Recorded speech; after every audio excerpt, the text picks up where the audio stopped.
Hey everyone, Haz here, back again with another war video. This one's War 4. My team is Nimrod, Hulkling and Kate. Bit of a different war team. I didn't post over the weekend just because I was a little bit busy, so sorry for that. But I'm back in with the war videos now, so I'll be uploading one every few days. This one, I found it was pretty simple, just my path lined up with some of the minis in terms of champs I could bring. Here we got Nimrod against Domino. Nothing in this matchup that's really difficult.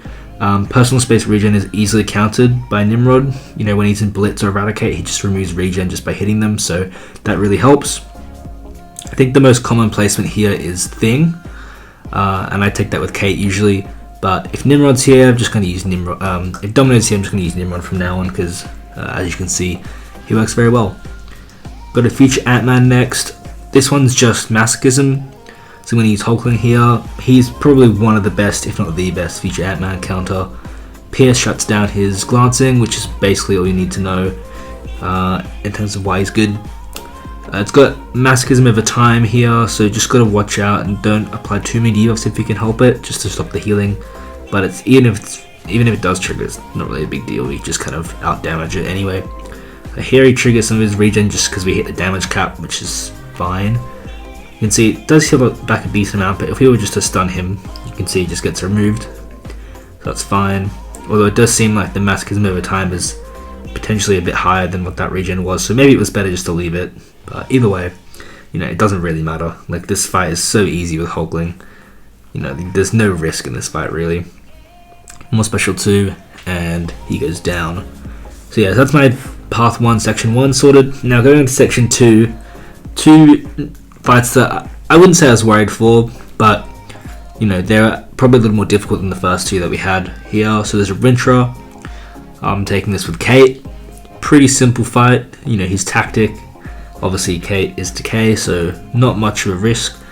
I wanted to chuck on advanced power boost here just because I wasn't sure how much his energy resistance and large health pool would kind of slow down the fight.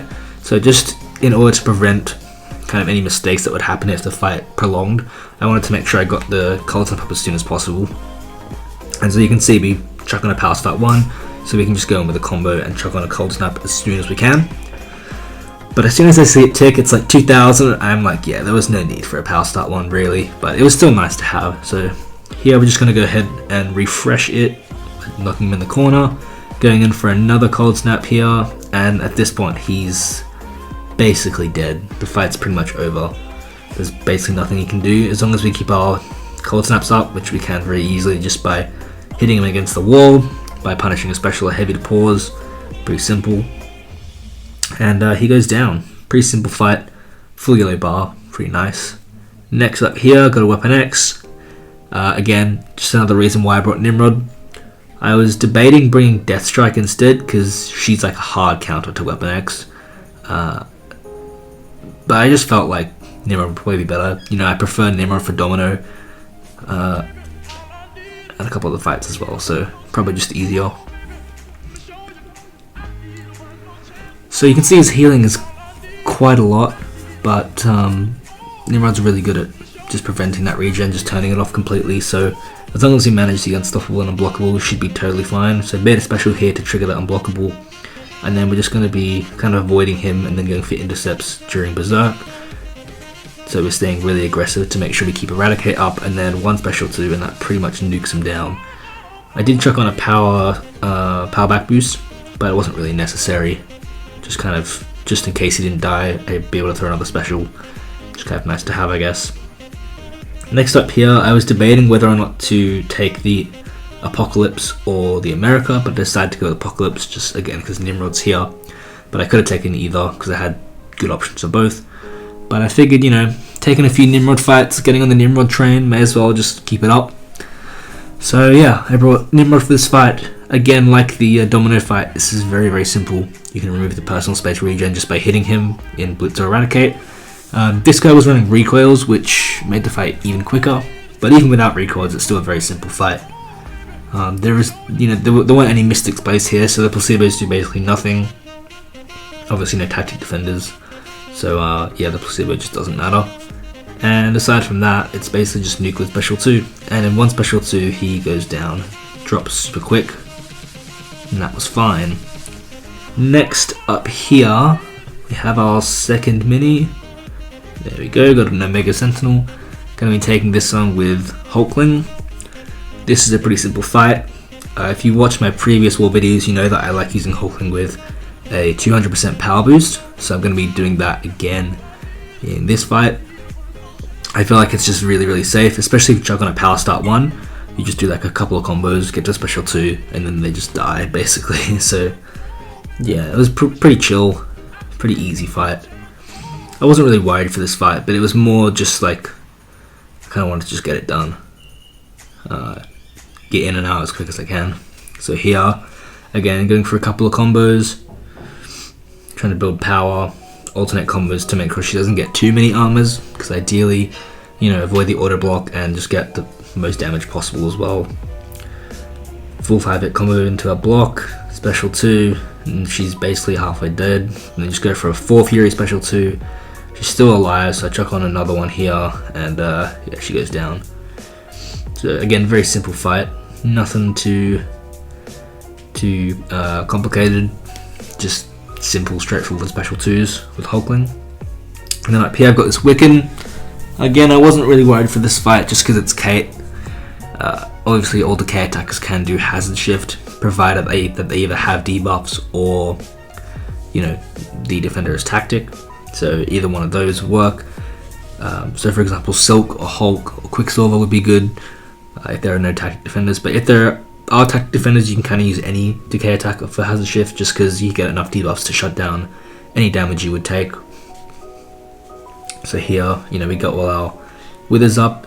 The withers also help the power gain from the conflictor node that's here, which is kind of nice, but it does eat up one of our withers still, so that's not the greatest, but it's not too difficult to kind of just keep the tempo of the fight going because you shut down conflictor. So that's what we're doing here. Got a couple cold snaps up. I missed the perfect release, which in all honesty doesn't really matter because Kate's damage is ridiculous even just with one cold snap. And yeah, he goes down. Pretty simple. So yeah, those were my minis in terms of just like that little section. Now I've got my mini bosses. So I'll be taking the Zemo with Hulkling. Again, this is going to be those power boosts, so it'll be a pretty good fight, just like the Omega Sentinel. I was a little bit worried about Aspect of Evolution, because if you take a blocked hit, especially after he's had a few bars of power, it can do some pretty nasty damage, you know. But I was kind of thinking that I would nuke him before I took a blocked hit, so hopefully, you know, in the future when I get assigned this, I'll just keep doing that and it'll be basically no issue there. So here, another special 2. He's basically dead, and I just throw it into his block after this and he dies. So yeah, again, just like the Omega Sentinel fight, extremely simple, extremely effective. Hulkling nukes it down 20 seconds. Pretty much a perfect fight. Couldn't ask for anything better. And then moving on for the final fight of the war, I don't take the boss this war. We're going to go with Kate for this Spidey Supreme. Kate is a very good counter to Spidey Supreme. A, tactic. B, tracking. So, first of all, the tactic, you know, obviously decay shuts down any power gain and all the unstoppables with the slow that you get as well. So that's really nice. And then Kate also has tracking on her heavy attack, which actually applies on both hits, which is really great. And that shuts down his astral form, as you can see, which is really useful. Means you can go for some clean intercepts if you need. So yeah, it just really helps. It makes him a lot more simple. And because Spidey has a low health pool, it just means you can nuke him with the cold snap. Yeah, as you can see here, that's taking him down pretty quick. So now we just got to keep that up and just make sure we have our tracking on just in case. So block that special 1, punish it, and he's pretty much toast now. He triggers a couple prowess, but we're not really blocking many attacks, so it doesn't really matter too much. And he goes down. So that was my War 4. Pretty good fights.